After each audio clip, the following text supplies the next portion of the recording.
We're moving on. Yeah, let's move on to famed seller of nuts and dried fruit, Matt Bennett.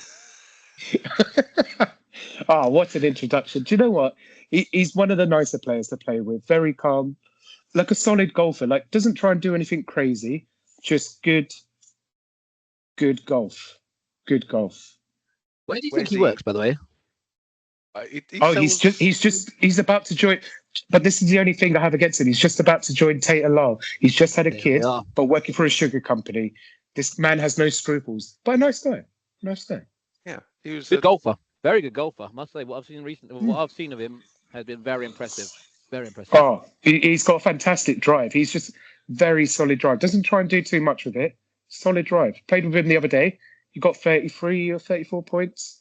Fantastic. He was brilliant. I think the occasion's going to get to him. I think he's going to start well, and then he's going to sink like a stone. That's what my prediction is. I think he's going to bottom out. He'll be lower mid-table. I'm going to say 7th.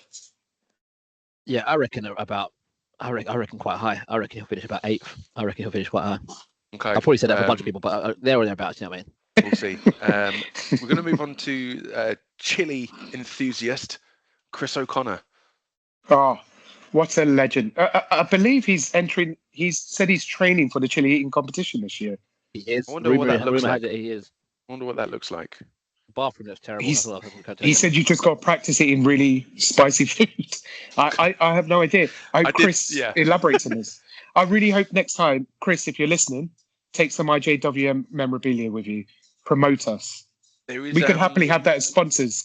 Surrey's chili eating competition on our shirts. So Owen Lewis has said off the record, I'm outing him here, that Chris is playing off of a handicap that was potentially too high for him. He has scored well in recent tournaments. He's in the top 10 of the power rankings. He could do well, but should he be doing as well as he has been? I don't think so. Look, he wears nice golf shirts. His golf's just not up to scratch. I think he's going to be in the lower half. I'm going to say about 19th. No, I think the endeavours of being in a chili eating competition is going to take its toll, and he's just not going to have the energy for the IJWM. Aaron, you disagree? I disagree wholeheartedly. I put him at around 5th. I think he'll have a fantastic tournament. He's a good, composed golfer. I think I expect great things from Chris this time round. I expect great things from him. Don't let me down, Chris. Unless he's teeing off and it almost hits Owen. That might get in his head as well. Or he might be like, let me aim for Owen if he's not his captain. Moving on to John Roast.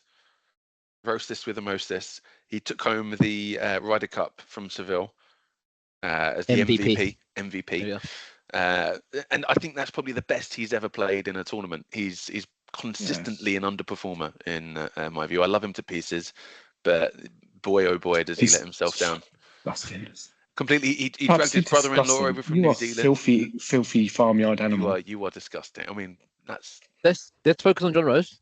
Yeah. Filthy farmyard animal. Well, anyway, I've played with John Rose twice at IJWM tournaments. He's a pleasure to be around. Always brings the humour. Yeah. Very, very encouraging. Yeah. But he needs to be a bit selfish and think about himself in this next tournament. Think about his own performance. Otherwise, he's going to be bottom half again. Sound like his wife. God, you well, no, it's a good thing, isn't it? You are disgusting, Aaron. But filthy farmyard animal. You've said that multiple times now. You know. I'll keep on saying it. I'll keep on saying it. My opinion of John Rose is that everyone loves John Rose. You can't not like John. You can't not like John Rose. What doesn't like John Rose is success, and I think that will evade him once more. I expect him to finish 18th.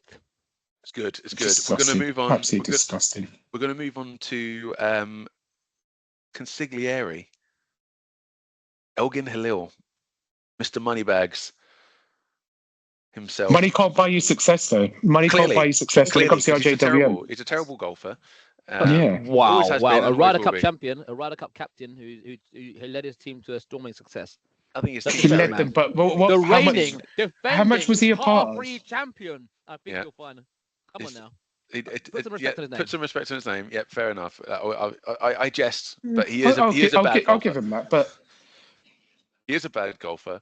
I'll say it again. He had one good outing with Ahmed. I think that's the only time he's really troubled the leaderboard. And since then, it's been middle of the road for Elgin Halil, and I don't know how he's going to go home and look his family in the eye with. He's just here for numbers. Non-trophy. He's just here for numbers. Yeah.